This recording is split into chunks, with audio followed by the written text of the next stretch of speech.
All right, what's up, Lethal Prairie fam? We're back in here. If you guys watched the last vlog from 2019, we were in here after a big 10-pointer that we bump and dumped. We had come, oh, what was it, probably 50, 60 yards came into us? Probably 50. Yeah, we had him come in the creek on us. It was basically the perfect setup. We were just off by 20, 30 yards that we could have got a crack at him. 4 days after that, which we didn't get on film, I came in. I was actually hunting a different deer, and I showed up to the property, and they were doing tree work. The conservation was. So last minute decision, I'm like, I'm going back in there after that deer. We had the same wind. I'm like, I'm gonna go try it. I'm gonna get closer to where I thought he was at. Got halfway up the tree, and this 10-pointer walks, I don't know, 15 yards right down the trail that I wanted him to. Only I was halfway up the tree, bow on the ground, still haven't hung my set, and it was like 1 in the afternoon. Not the time I was expecting in January for a buck to be on his feet, but they're really comfortable down here. And the reason for that is we're literally in the bottoms right behind a house, and it's super close to private, and there's tons of ground way back here. And what happens is these guys come in to hunt, and they want to hunt the big open timber. There's thickets and stuff in there, and there's good sign up there. But these deer get pushed into this little corner. And we were eager to get down here because we hunted it late season. And with it being late season, we were like, well, I wonder if the deer are actually in here all year round. And we got in here, and they definitely are. Now, the reason that we thought they would only be in here more late season is it's a little hidden spot, so maybe just all the pressure pushes the deer in here.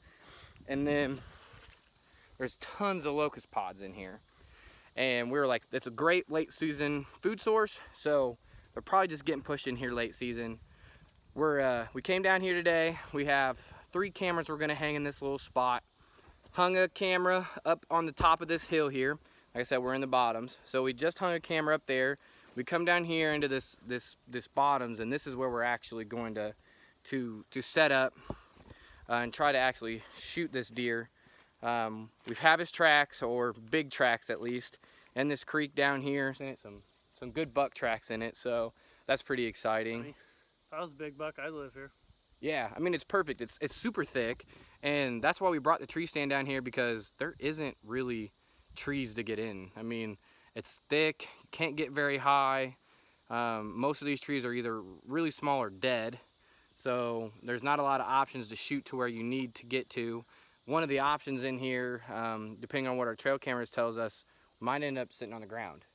The wind that we need to hunt in here, and for one, we know the deer use it during this wind, and for two, it's about the only wind. It's kind of a bowl, and it's the only wind that will actually push out of here. Any other wind will hit a hill or hit some other kind of creek system that's probably going to make it swirl.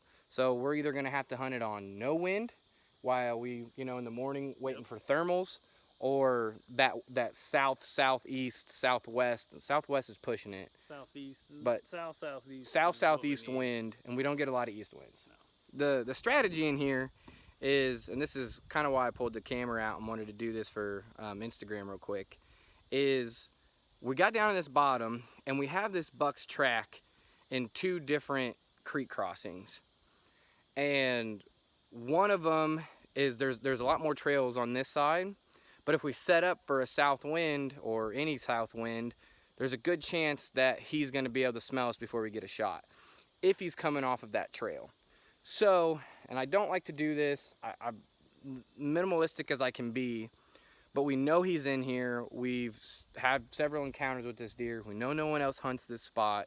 So the idea is we're gonna put a trail camera on this trail that we're kind of on right now, and then about 20 yards, 30 yards maybe, to the north, we're gonna put another trail camera in this same spot, but a different creek crossing, because we have his tracks in both. Just got to figure out which one he's using the most. Yep. Because if he's using the one to the north the most, then we know if we set in this set right here, he's going to smell us before we get a shot, and then that's when we'll have to sit on the ground, pretty much in the creek. Yeah. But if he's only using it every once in a while, and we got them more frequent on this camera, which we'll probably get them on both, I'm sure. But especially with tracks being in both trails. right, we'll definitely get them on both. But we need to figure out exactly, is he using that trail or is he using this trail? Which one is he using more? That way, when we come in here, we're not kind of second guessing or just, you know, shooting at the hip, hoping for the best and screw it up. We're gonna hang these next 2 cameras, and then we're gonna go shoot our bows and probably shoot a couple other videos for you guys. So we appreciate you guys watching, and hopefully some of this stuff that you guys can take away. And I don't really know what else to say.